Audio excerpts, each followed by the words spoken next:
On est vraiment heureux de vous donner rendez-vous tous les samedis pour les soirées Free Worship Unité. Alors, passez le mot, on vous attend.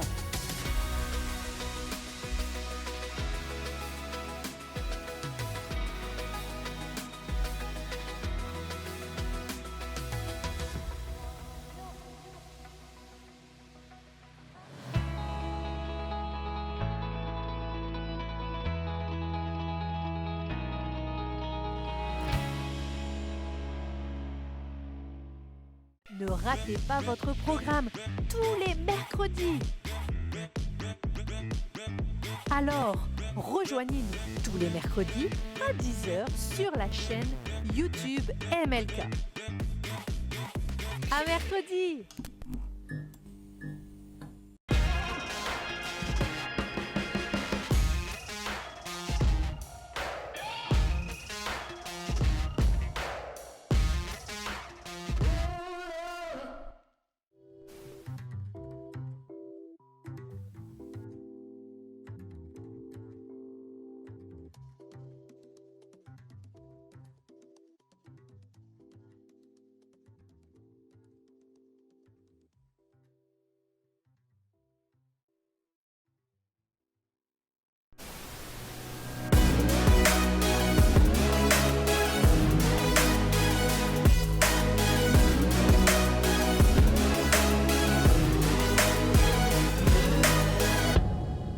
Bonjour à tous, comment allez-vous? J'espère que vous allez bien. Eh ben ça Tu vas va, comment, moi. toi? Et toi, Ça Stéphane? va? Ouais, tranquille. Bonjour. J'ai toujours rêvé de faire ça. Du coup, aujourd'hui, on va parler sur le pardon et tout de suite, on enchaîne avec le bête de défi.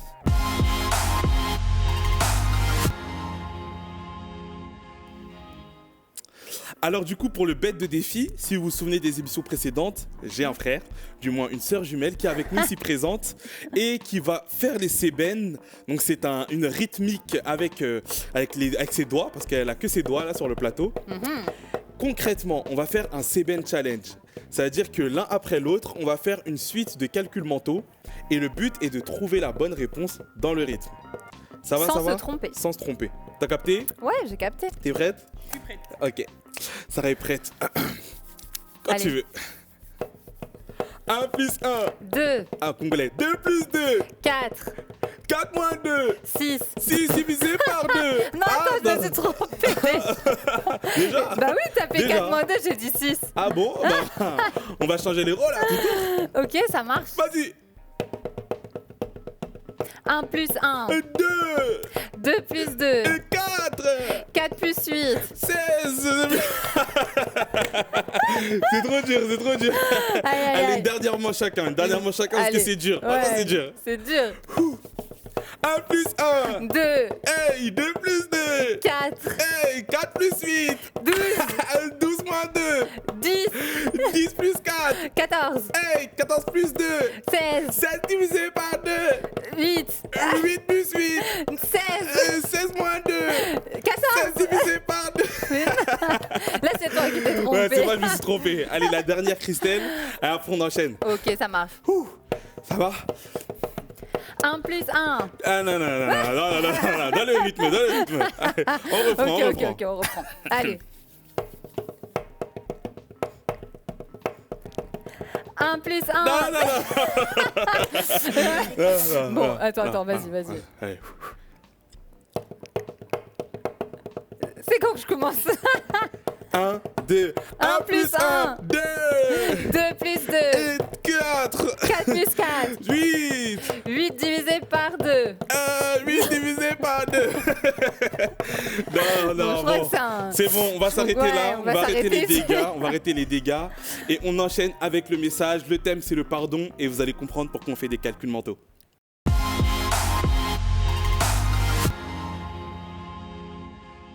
Après un bête de défi super rythmé, je suis un petit peu fatigué.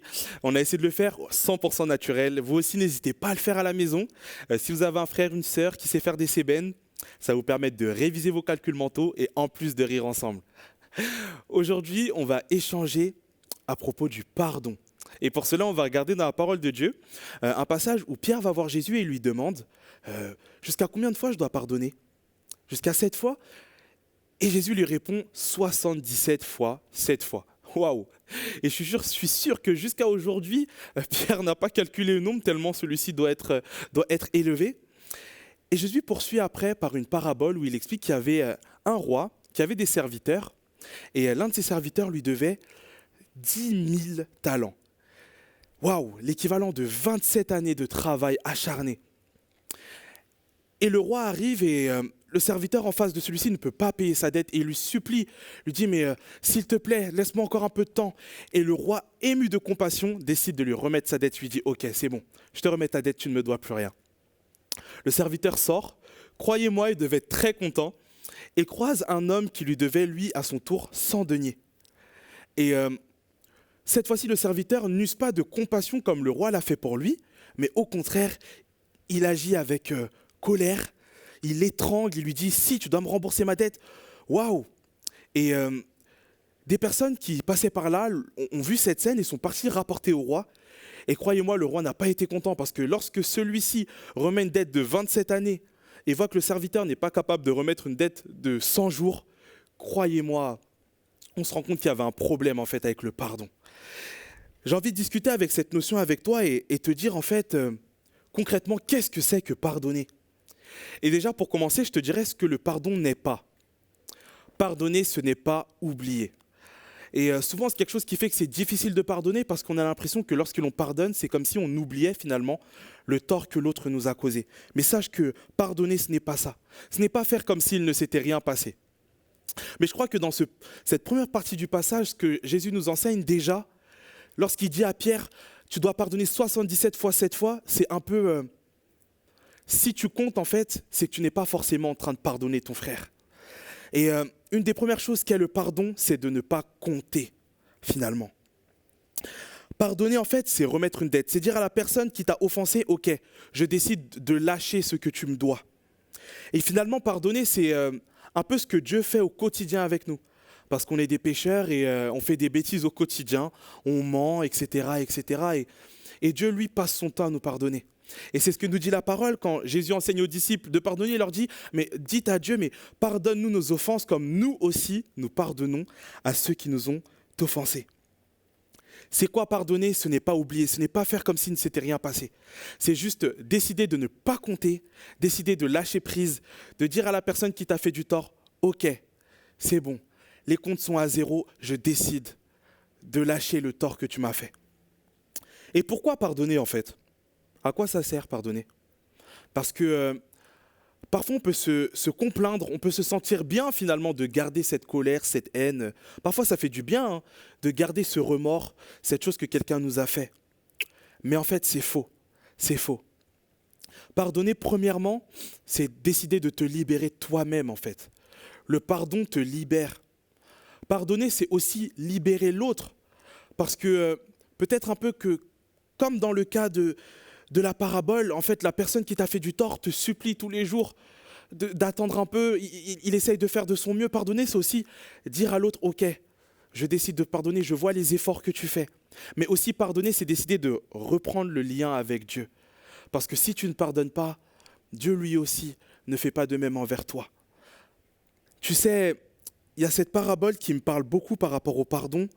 Et c'est pas une parabole, c'est une fable. C'est la fable de l'âne. C'est un propriétaire qui voulait plus de son âne, tout simplement, et qui un jour a décidé de le mettre dans un trou et de lui jeter des cailloux, des pierres, du sable, tous les jours pour le faire mourir. Et cet âne-là, plutôt que de laisser accumuler ces cailloux, la poussière, le sable, au-dessus de lui, décidait chaque jour, et c'est le pasteur Yvan qui fait mieux, qui explique mieux cette fable que moi, l'âne décidait en fait chaque jour de secouer ses épaules et de faire tomber en fait cette poussière, ce sable et marcher dessus. Et petit à petit, à force de tamiser le sable, de tamiser la terre, il a réussi à sortir en fait de ce trou qui a été creusé pour sa perte. Et en fait, c'est ça, lorsque tu pardonnes. Parfois, on peut croire que être fort, c'est garder les choses. C'est de porter le sable, de porter les cailloux, que c'est ça être fort. Mais c'est faux. La personne qui est vraiment forte, c'est celle qui est capable de pardonner et de marcher sur l'épreuve, de marcher sur la moquerie, de marcher sur les insultes. Peut-être que c'est toi, cet âne, qui reçoit du sable tous les jours. Choisis de te libérer toi, choisis de libérer l'autre et choisi de reconnecter avec Dieu en pardonnant. Et un jour, j'écrivais un rap et je disais, tu sais, si Dieu ne pardonnait pas, le paradis, en fait, il serait vide et il serait vraiment vide. Christelle nous parlera, après le témoignage qu'elle va nous apporter, d'une lettre, de quelque chose que tu peux faire pour, comme un pas de foi, en fait, pour décider de pardonner aux personnes qui t'ont offensé.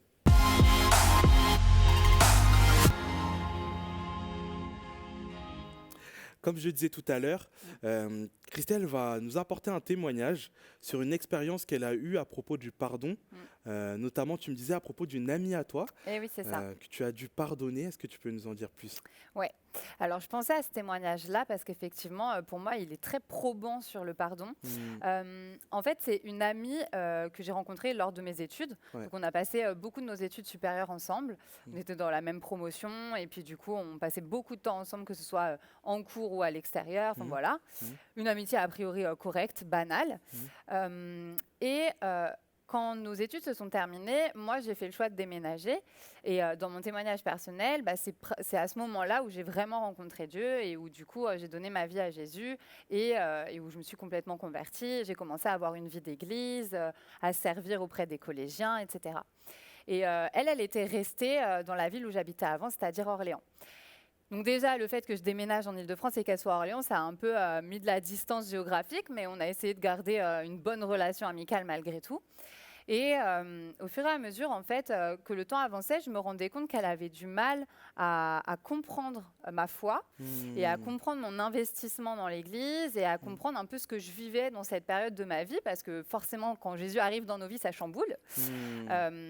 Et donc, c'est vrai qu'à ce moment-là, c'était bizarre parce que j'avais l'impression qu'il y avait vraiment une distance. Une En distance. plus de la distance géographique, finalement, il y a aussi une sorte de distance de vie, en fait. C'est ça. Un peu comme un fossé qui se faisait. Et puis, plus ça allait, plus on s'éloignait, quoi. Donc déjà, ça m'a chagrinée dans les départs, mais j'ai essayé de prendre sur moi et de cultiver notre amitié du mieux possible. Et puis après, il y a Stéphane qui est arrivé dans ma vie.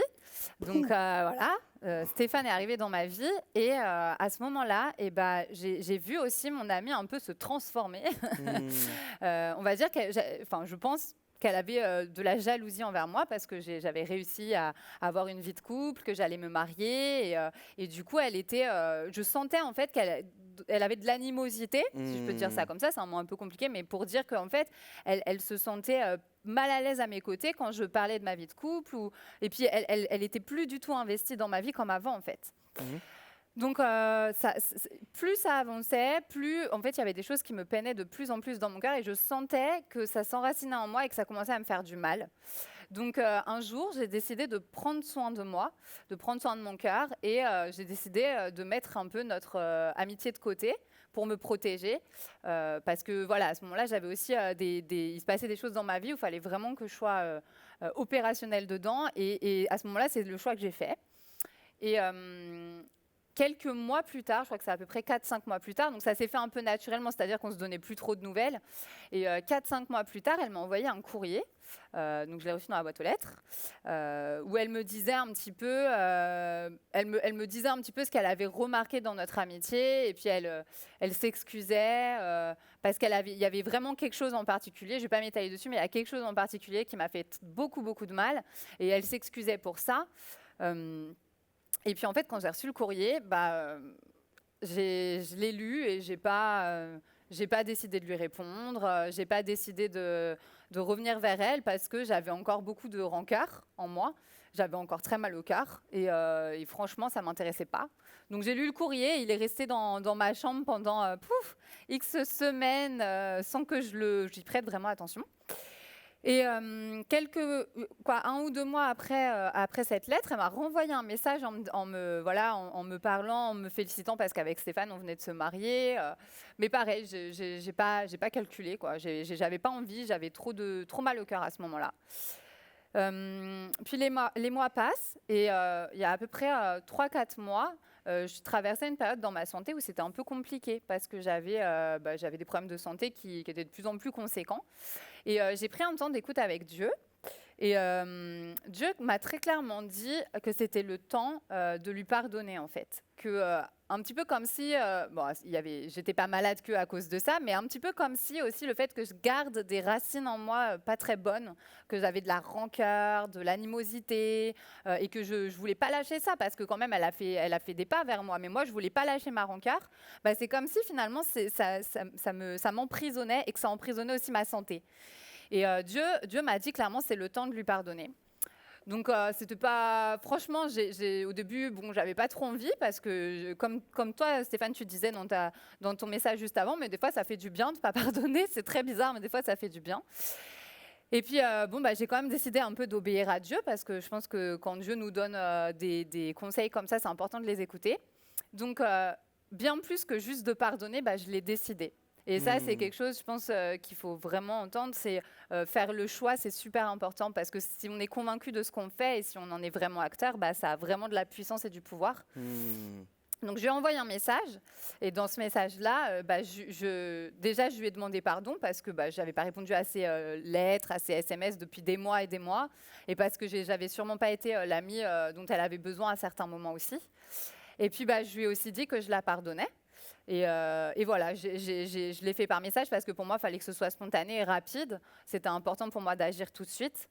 Et puis du coup, ça s'est fini comme ça. C'est pas parce que je l'ai pardonnée, qu'on s'est pardonné, qu'elle est redevenue mon amie. Moi, j'ai décidé quand même de continuer de faire mon chemin. Et voilà, parce que je pars du principe qu'aussi, des fois, dans les amitiés, il y a des saisons. Donc aujourd'hui, ce n'est plus une amie, c'est une connaissance. Je pense qu'on n'est pas obligé de pardonner et de forcément ramener la personne dans notre vie. On peut juste pardonner et puis laisser libre la personne et nous laisser libre aussi. Mais au moins, je suis délivrée de tout ça et je pense et ça me soulage. Après, c'est vrai que j'ai fait ce pas-là, mais comme je vous disais, je l'ai fait tellement spontanément que il y a quelques semaines, quelques mois, j'ai réalisé qu'il me manquait encore un acte très très sérieux. Et du coup, j'ai fait une lettre de pardon. Donc, une lettre de pardon, c'est juste, on prend une feuille. Je vous en parle parce que je vous invite à, pourquoi pas faire ça aussi, vous, de votre côté. Prendre une feuille et puis dessus, vous écrivez en première partie tout ce qui a été, tout ce qui fait que vous avez mal au cœur, mais tout ce qui fait aussi que ce que vous avez vécu avec cette personne était bon, tous les bons souvenirs. Enfin, voilà, vous mettez en mots tout ce qui fait partie de vos souvenirs, bons ou mauvais, et tout ce qu'il y a comme émotion en vous par rapport à la personne ou la situation. Et puis juste en dessous, un deuxième paragraphe où là, cette fois-ci, vous écrivez tout simplement que vous décidez de pardonner et que vous le faites avec Dieu.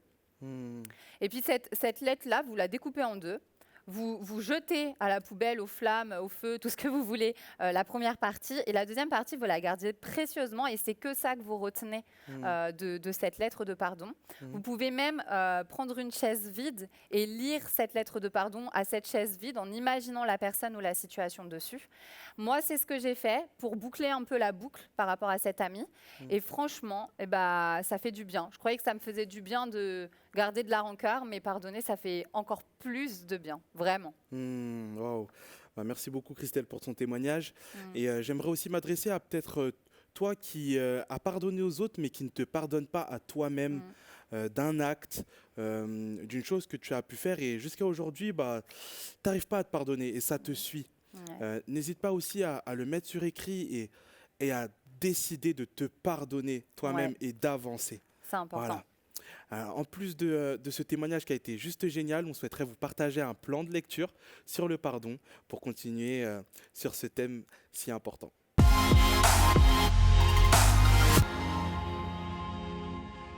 Et donc on se retrouve pour cette dernière rubrique Bibli au lit. On a encore un plan à vous donner à lire. Et ouais.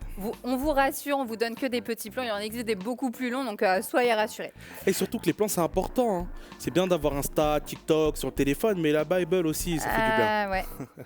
Alors, on vous montre du coup ce plan sur le thème du pardon. Donc toujours dans votre application, vous allez dans le petit onglet Plans. Trouvez des plans et là vous notez tout simple le titre qui est le pardon. Tout simple. À force, vous connaissez le chemin. Hein. C'est le premier qui s'affiche, il dure 4 jours, donc c'est pas long du tout. Hop, vous cliquez dessus, démarrez ce plan, seul ou avec des amis.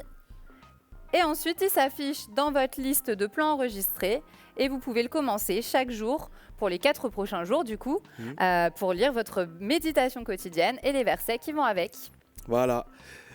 Bah, c'est top. Après une émission comme cela sur un thème tellement important qui est le pardon, on vous dit bye bye parce qu'on vient de terminer. Et oui, ça y est, c'est la fin. C'est la fin déjà. On est vraiment content de pouvoir semaine après semaine pouvoir échanger avec vous sur tous ces thèmes. N'hésitez pas à partager la vidéo, à nous suivre sur les réseaux, à participer aussi au challenge qu'on vous lance. Vous allez voir, vous allez faire des pas de géant avec Dieu. Et on n'a plus qu'à vous dire du coup à la semaine prochaine. On est tellement content de passer ces temps avec vous. À très vite. À très Ciao. vite, soyez bénis. Soyez bénis.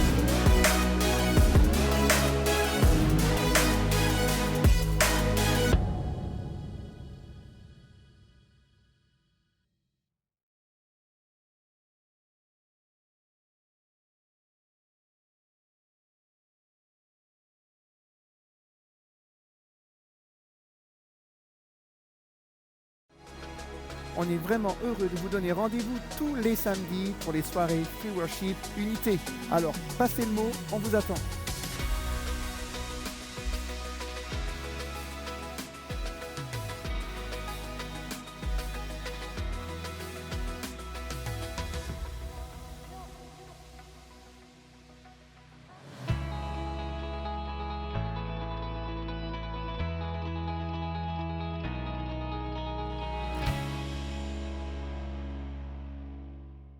Ne ratez pas votre programme tous les mercredis. Alors, rejoignez-nous tous les mercredis à 10h sur la chaîne YouTube MLK. À mercredi!